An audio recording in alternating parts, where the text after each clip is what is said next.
Could you tell us who are we going to find? What are we doing here? We're going to start there. Let's see how I do this dance. Yeah, if the first game was really like the core of it, the theme was about the love between these two characters and how we build that through story, music, interaction, gameplay, mechanics. This story is the counter of that. The story is about hate and how we use all those same things to make the player feel that through Ellie this time. First game is like you play as Joel. This game you're playing as Ellie. We could have killed you. Maybe you should have.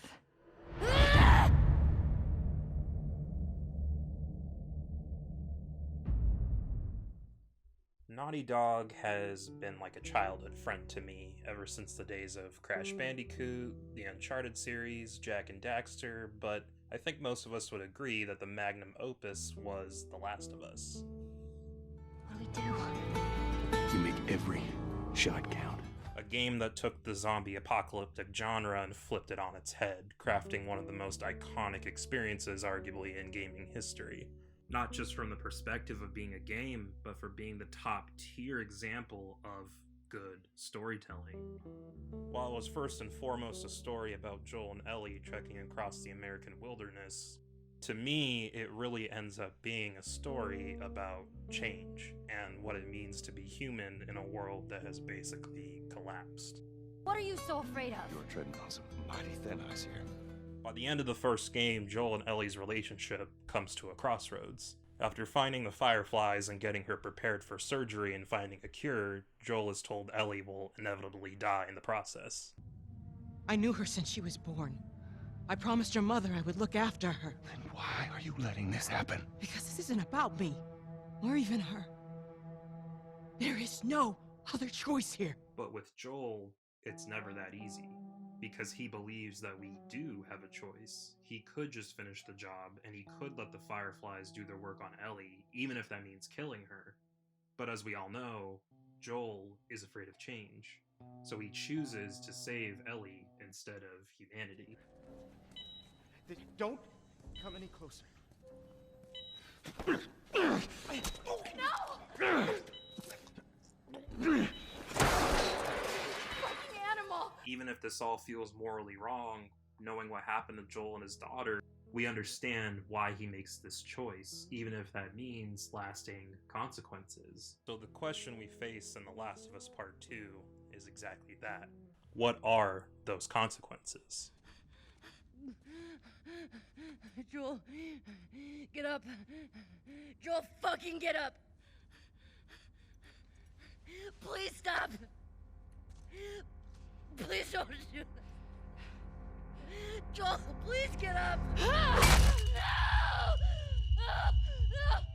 The first thing that automatically surprised me about Joel's death was the fact that, well, to put it shortly, it's the inciting incident of the whole game. It doesn't happen halfway through, it doesn't happen at the end, it happens in the very beginning.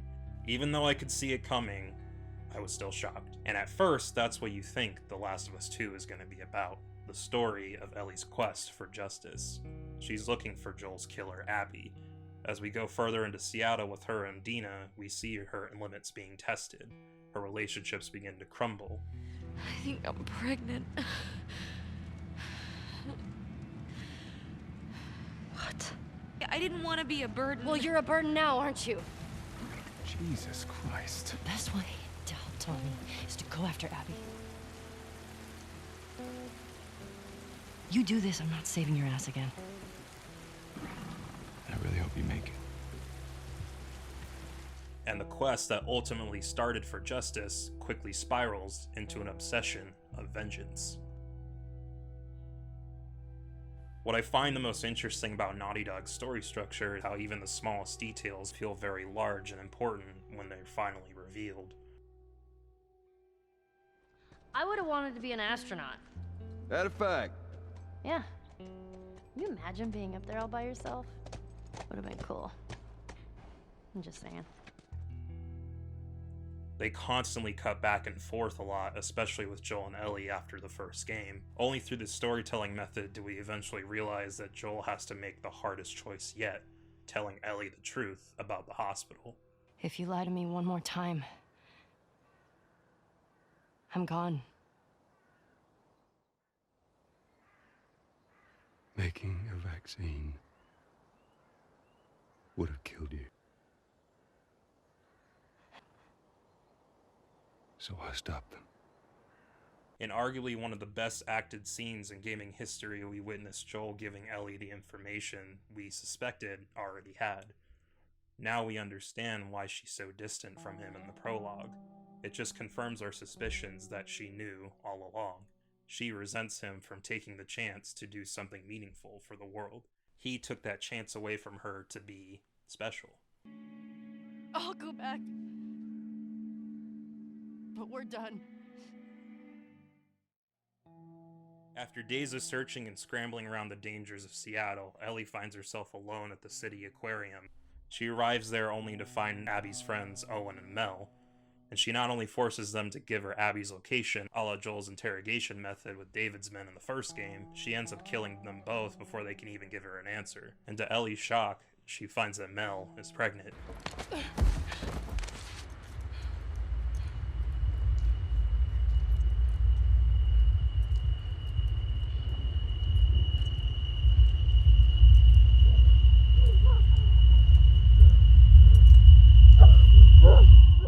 This was the first turning point for me. This didn't feel like justice for Joel anymore. It felt like revenge. It felt personal. Ellie isn't just trying to kill Abby, she's killing anyone connected to her. She's not only killed these people that were just defending themselves, but she killed an unborn baby. And then this happens. Jesse, Get out of here! stand up! Now! Don't you fucking dare! Shut the fuck up! Fuck. All right. Stop! Stop. He did what he did to save me. There is no cure because of me. I am the one that you want. Just let him go.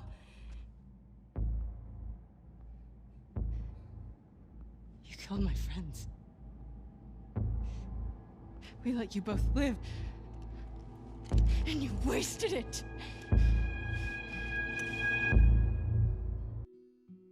In an insane twist, Naughty Dog makes a ballsy move and forces us to go out of that moment, go back in time, and relive everything that's happened from Abby's perspective. Thought I was prepared for this because of the leaks, but when it happened, I just didn't know what to think. Why would they take us out of such a crucial moment of the story to show us the backstory of this character we have not only no attachment to, but absolutely hate with every burning passion? Why would anyone want to play as this character after what she did to Joel? After finally finishing it, I've come to realize Naughty Dog wants us to feel this, and we as the player are given a choice. Do you put the controller down and live with the fact that Abby deserves no sympathy for killing Joel? Or do we trust Naughty Dog to take us even further? They force us to live in the skin of a character we hate, but with purpose. If you choose to trust them and you continue the story as Abby, then you begin to realize Naughty Dog's ultimate lesson of the game, and that there's always two sides to every story. You got a little mud on you there, sweetheart. So do you. Where? Right there. You know, every time you run off like this, they give me shit about it. Come on. Believe it or not, they actually care about your safety. These woods are safe. Dad. Abs, she's been hanging out right on the other side of those trees. And? She's due any day now. We'll just check on her and then we'll head back. I promise. Let's just make it quick. Not only were we given everything that has transpired from Abby's point of view, we are given the knowledge that her vendetta for Joel began that day at the hospital. We discover that one of the doctors Joel murdered in order to save Ellie was in fact Abby's father.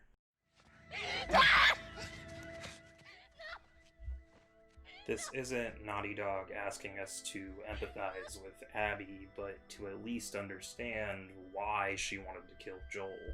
Because anyone that's lost someone they love will tell you it's never easy, no matter who you are. Even if you resent Abby for killing Joel, you have to acknowledge that if he hadn't saved Ellie that day, Abby might still have a father. Joel wasn't perfect, he made mistakes, and those mistakes have finally caught up with him. Abby is a consequence of Joel saving Ellie.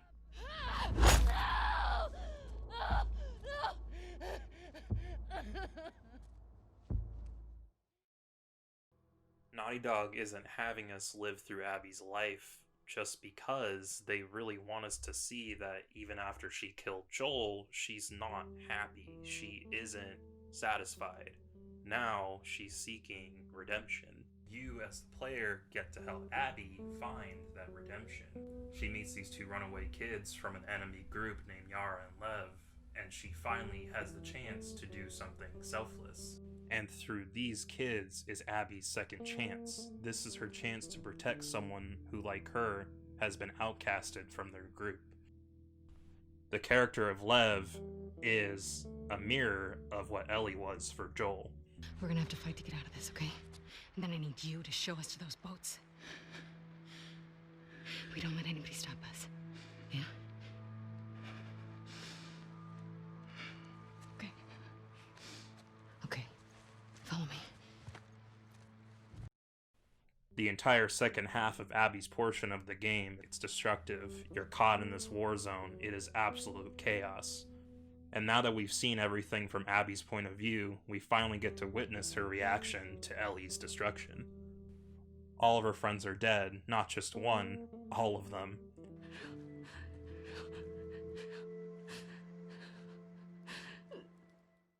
So when we see that confrontation again, the stakes feel equally matched. I personally didn't want to fight Ellie as Abby, but I understood why she needed to. And even though Abby has the upper hand, her relationship with Lev helps her find humanity again. So she grants Ellie mercy. Don't ever let me see you again.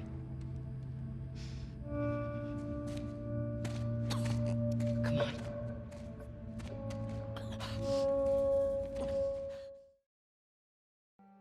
We once again jump forward in time to find that Dina's baby is born, and Ellie helps her raise him on what they've been dreaming since the start of the game, living together on a farm. Not only does it seem like the perfect finale for them after all they've been through, it also seems too good to be true. In which, of course, in the world of The Last of Us, there are no happy endings.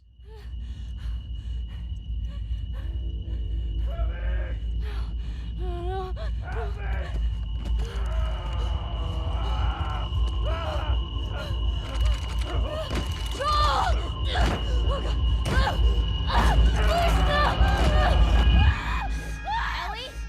Hey, Ellie. Look at me. It's okay. You're home. You're home. Breathe, breathe. Okay, I'm gonna take him, okay? We learn that Ellie is now suffering from PTSD of watching Joel die, hearing his cries for help, giving her panic attacks. My biggest question I had after this section was, why would Ellie feel so guilty for not avenging Joel, even though she claimed she wanted nothing to do with him after he told the truth? Then the game shows us that night. The night we've been hearing about since the prologue, the dance scene. I'm ready to tell you now, I was crushed. I wish I could tell you I felt nothing watching this scene, but then I'd be a liar. Out of all the scenes in this dreadful game, this was the one that made me cry. Not only was it my favorite scene in the whole game, it's probably one of my favorite gaming moments of all time. Hey, this is a family event.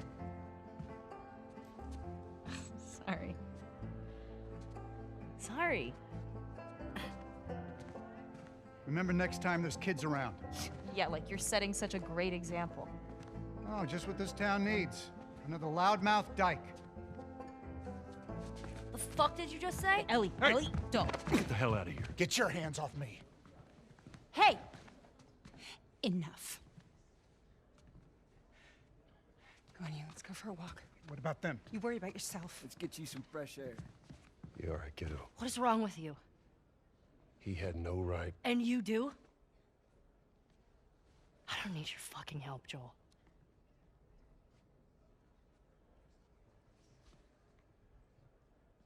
Right. At this point in the story, we have to assume that this is the last conversation Ellie had with Joel before his untimely death. And if these were her last words to him, that would make anybody riddled with guilt. And when I looked at Joel's eyes in this scene, it broke my heart. Despite Ellie's resentment of Joel, he still continued to look after her because that is what a true father does for their kid. Now that we've relived her past, we finally understand Ellie's trauma and pain for Joel. Now we understand why she has to go after Abby, even if that means leaving Dina and JJ behind. I'm not gonna do this again.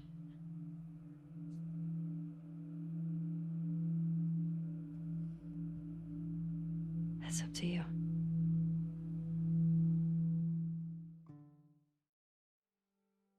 After a run-in with the Rattlers and finding Abby in this cruel and unusual field of prisoners, Ellie finds Abby at her worst yet, physically on the verge of death. She's literally unrecognizable. And now controlling Ellie, you fight Abby to the death, even though Abby has no interest. I'm not gonna fight you. Yes, you will.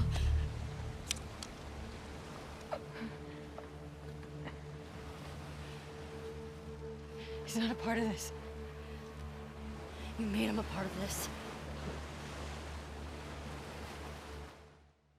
By threatening to kill Lev, Ellie makes the stakes feel more personal for Abby. She sinks to that level out of desperation because Abby is clearly ready to move on. Even though Ellie has the upper hand and might get what she wants, Naughty Dog does the unthinkable and does this.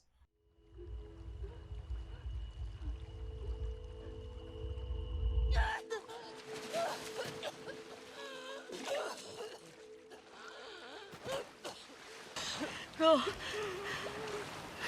just take him.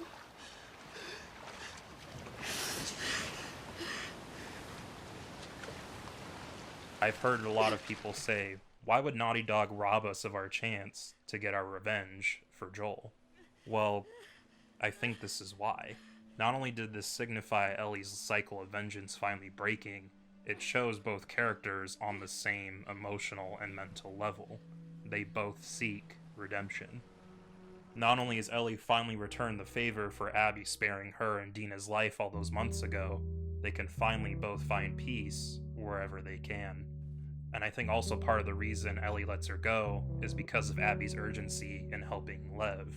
It's almost as if the situation mirrors exactly what Ellie saw in Joel. Girl, I got you. I got you. I got you.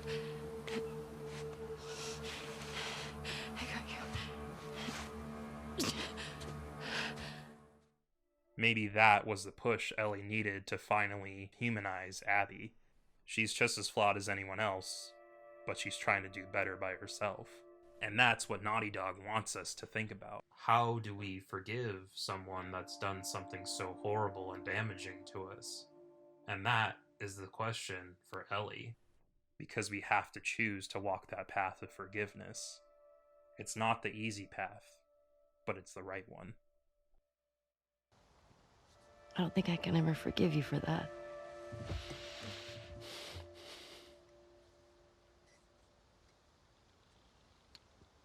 But I would like to try.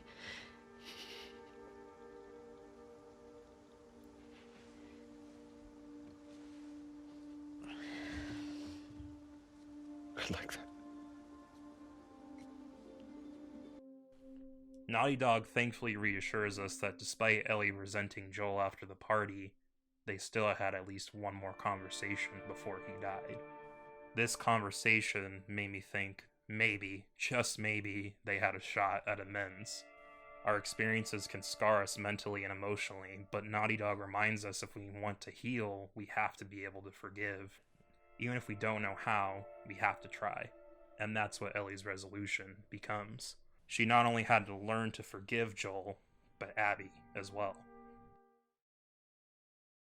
The Last of Us Part 2 has easily got to be the most divisive game I've seen in some time. Some people say it's the worst game they've ever played, some say it destroys the legacy of the first, and that Naughty Dog should be ashamed for insulting the fans. After finally having the chance to play it from beginning to end, I just can't agree with this. If you're struggling to decide how you feel about this game, all I can say is, it's okay to like The Last of Us 2, but it's also okay not to. I absolutely loved it, but not for the reasons you would think. Naughty Dog has once again raised the bar when it comes to character animations, gameplay, and just the power of narrative in the gaming medium. The acting is the best it's ever been. Ellie Johnson and Laura Bailey give award-worthy performances. The game even takes the themes of violence from the first one even deeper, and really makes combat feel miserable and bleak. When people die in this game, they really die. This is what I think Neil Druckmann meant when he said the game isn't really fun. It's supposed to be dreadful, but that's the point. Is the pacing all over the place? Absolutely. Does the story always make sense? Not necessarily. But the fact that Naughty Dog challenged us as an audience to try new things and experience the story in different experimental ways is worth the praise alone. If Naughty Dog intended the audience to feel conflicted about the game, then I feel they've succeeded. No, you're not supposed to agree with everything that happens. That was the point. For me, the game works. It's not going to be for everyone, but that's okay. And my hope with this video is that I could remind you, it's okay to like and even hate The Last of Us 2.